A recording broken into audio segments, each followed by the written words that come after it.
Hi use welcome to our channel. Present మనతో పాటు దాము బాలాజీ గారు సీనియర్ జర్నలిస్ట్ ఉన్నారు. వాటితో ఒకసారి మాట్లాడదాం. సార్ నమస్కారం సార్. సార్ రాజా సాబ్ హీరోయిన్ నిధి అగర్వాల్ కి ఒక చేదు అనుభవం అయితే ఎదురైంది సార్. అంటే ఈవెంట్ జరిగిన తర్వాత ఫ్యాన్స్ మొత్తం కూడా ఆమె మీద పడిపోవడం, అతి కష్టం మీద కారులో ఎక్కడం అదంతా కూడా చూసాం. ఇప్పుడు దీనిపైన రకరకాల అభిప్రాయాలు వ్యక్తం చేస్తున్నారు చాలా మంది. చిన్మయి శ్రీపద్ లాంటి వారు కూడా ట్వీట్ చేయడం అయితే జరిగింది. ఎలా అర్థం చేసుకోవాలంటారు సార్ దీన్ని?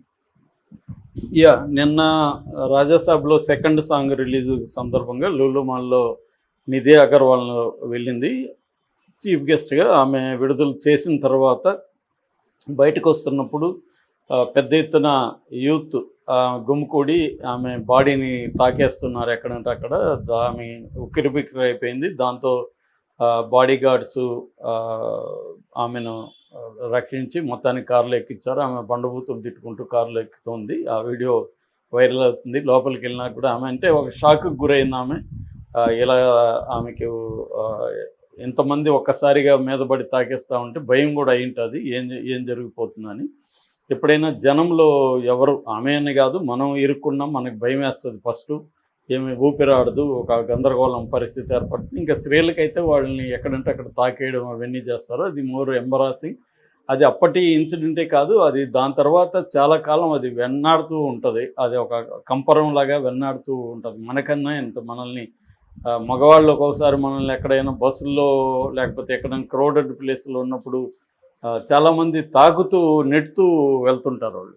అలాంటప్పుడు కూడా చాలా చిరాకేస్తుంది. ఆ చిరాకు అనేది కొన్ని రోజుల పాటు వెంటాడుతుంటుంది. స్త్రీలకైతే ఇంకా దారుణంగా ఉంటుంది. సో అలాంటి అనుభవం ఆమెకి ఎదురైంది. దీని మీద ఇప్పుడు రకరకాల కామెంట్లు వస్తున్నాయి. ముఖ్యంగా చిన్మయి శ్రీపాద ట్వీట్ చేసింది ఇమీడియట్గా. అదేంటంటే హైనాల్లాగా మగాళ్ళు కాదు వీళ్ళు మురగాళ్ళు, హైనాల్లాగా వెంటబడ్డారు. హైనాని అవమానించడం ఎందుకు? ఈ చెత్త మైండ్ ఉన్న వాళ్ళందరినీ ఒక దగ్గరకు చేరిస్తే ఇలాగే బిహేవ్ చేస్తారు. వీళ్ళనంతా దేవుడు వేరే ప్లానెట్కి తీసుకెళ్ళి అక్కడ పడేస్తే బాగుంటుంది అని చెప్పింది. ఆమె ఆగ్రహం ఇమీడియట్గా ఒక రియాక్షన్లో ఉండే ఆగ్రహంగా మనం అర్థం చేసుకోవచ్చు. అంతకంటే దానికి ఇదేం లేదు. బట్ ఎప్పుడైనా కూడా ఒక సంఘటన జరిగినప్పుడు దాన్ని రియలిస్టిక్గా అనలైజ్ చేయడం ఇంపార్టెంట్. ఎందుకు అనలైజ్ చేయాలంటే పునరావృతం కాకుండా వాటిని ఎట్లా ప్రెడిక్ట్ చేసి మనం ప్రివెంట్ చేయాలి అనేది ఇంపార్టెంట్. ఎప్పుడైనా కూడా మనం ఏ సంఘటన జరిగినా కూడా దాన్ని అలా అర్థం చేసుకోవాలి తప్ప ఇది మానవ స్వభావానికి సంబంధించో లేకపోతే మగవాళ్ళందరూ ఇంతే అనడం వల్ల మారేదేం లేదు. ఎలా మారుస్తావు నువ్వు? మగవాళ్ళందరినీ పోయి చిన్మయి మార్చగలదా?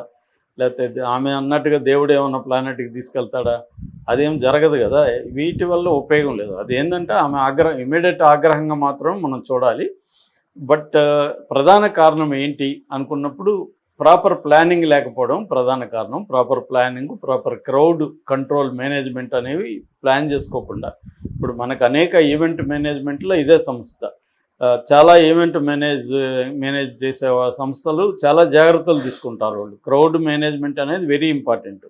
దానికి అట్మోస్ట్ ఇంపార్టెంట్ ఇస్తారు. పోలీసులు కూడా దానికి చాలా ఇంపార్టెన్స్ ఇచ్చేస్తారు. మనకు ఆ మధ్య బిగ్ బాస్ అప్పుడు కూడా ఫైనల్ జరిగినప్పుడు కూడా ఇదే సమస్య జరిగింది. అప్పుడు ప్రాపర్ క్రౌడ్ లేకపోవడం, వీళ్ళు పోలీసులు చెప్పినా కూడా అతను ఎవరు ప్రవీణ, అతను పల్లవి ప్రశాంత్ ఇలాంటి వాళ్ళు బయటకు వచ్చేయడం ఊరేగింపుగా, దానివల్ల చాలా గోల జరిగింది.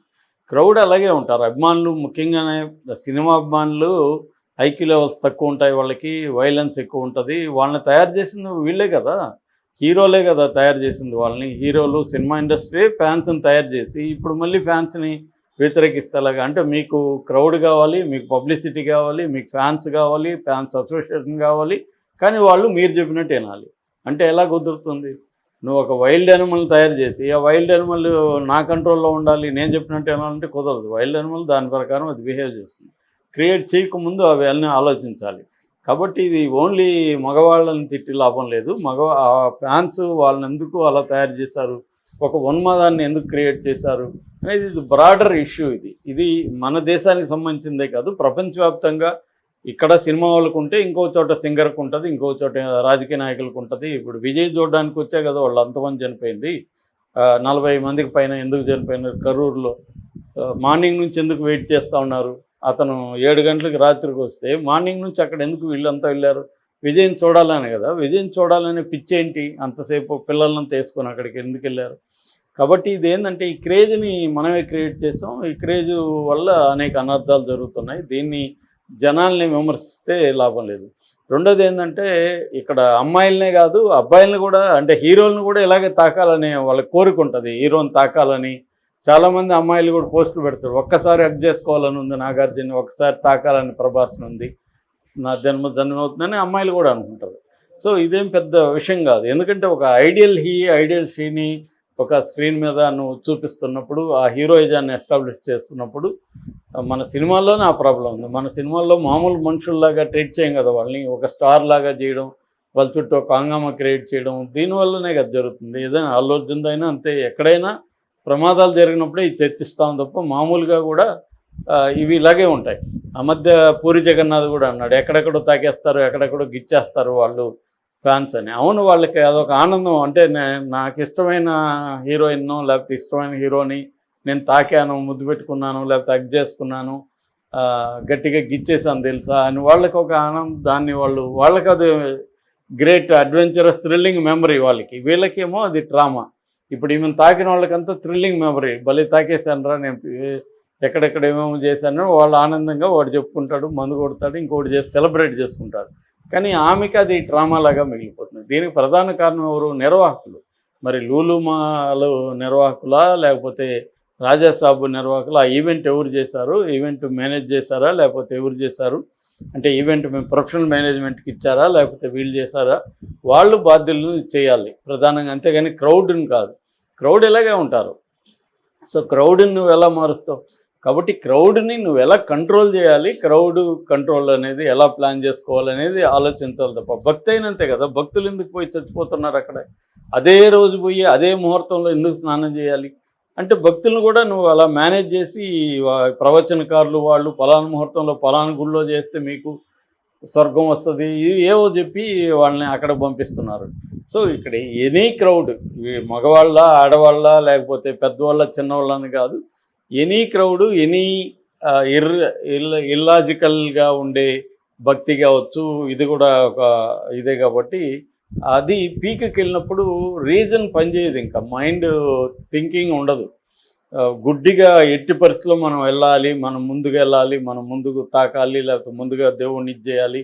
ఇదంతా భక్తి అయినా రాజకీయమైనా సినిమా పిచ్చి, ఇవన్నీ మూడు ఒకే రకమైన రిజల్ట్నే ఇస్తాయి ఫైనల్గా. సో పలానా చోట పలానా టైం కాక, మనకి మహాకుంభమేళా కూడా జరిగింది అదే కదా. అదే 4 గంటల ముహూర్తానికి 4 గంటలకు పోయి అక్కడ స్నానం చేయాలి. అంతకుముందు ఉంటాయి, ఆ తర్వాత కూడా అదే నీళ్లు ఉంటాయి. కానీ ఆ ముహూర్తం అనేది కూడా పెట్టాడు. ఆ ముహూర్తంలో పోయి స్నానం చేస్తేనే నీకు ఇది.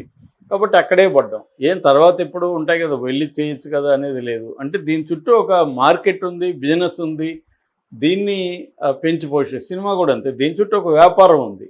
సో నువ్వు నీ వ్యాపారం కోసం, నీ డబ్బుల కోసం ఒక వ్యవస్థని క్రియేట్ చేసేసి అది నీ కంట్రోల్లో నువ్వు అనుకున్నట్టే ఉండాలంటే, చిన్మయి లాంటి వాళ్ళు అలా అనుకుంటే అది సాధ్యం కాదు.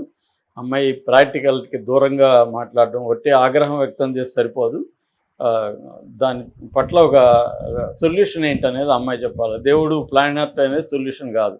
దేవుడికి ఏం పని లేదా, వీళ్ళందరినీ తీసుకెళ్ళి వేరే ప్లానెట్లో పెట్టి కాపలా కాస్తాడా ఆయన? కాబట్టి అది కాదు సొల్యూషన్ ప్రాక్టికల్గా ఉండాలి. ఇది బ్రాడర్ ప్రాబ్లము. కనీసం మనం ఇవన్నీ కూడా సాధ్యం కాదు, ఏది భక్తిని కంట్రోల్ చేయడము ఇవన్నీ సాధ్యం కాదు. కనీసం క్రౌడ్ కంట్రోల్ అయితే చేయొచ్చు. క్రౌడ్ కంట్రోల్ అనేది ఇవాళ మెథడ్స్ డెవలప్ అయినాయి, ఏఐ వచ్చింది, సర్వైలెన్స్ వచ్చింది, కెమెరాలు వచ్చాయి, ఆర్గనైజేషన్ ఉంది. ఇవాళ పోలీసుల మీద డిపెండ్ అవ్వాల్సిన అవసరం లేదు. బౌన్సర్లు ఉన్నారు, డబ్బులు ఇస్తే బౌన్సర్లు వస్తారు. ఇవన్నీ చేసుకోవచ్చు. దానికి తగిన ప్లానింగు, డబ్బులు ఖర్చు పెట్టాలి, ఇవన్నీ చేయాలి. ఇంతకుముందు అంటే పోలీసు బందోబస్తు లేదని ఏడ్చేవాళ్ళు. పోలీసు బందోబస్తు అవసరం లే. ఇవాళ మనం ప్రైవేట్గా పెట్టుకోవచ్చు.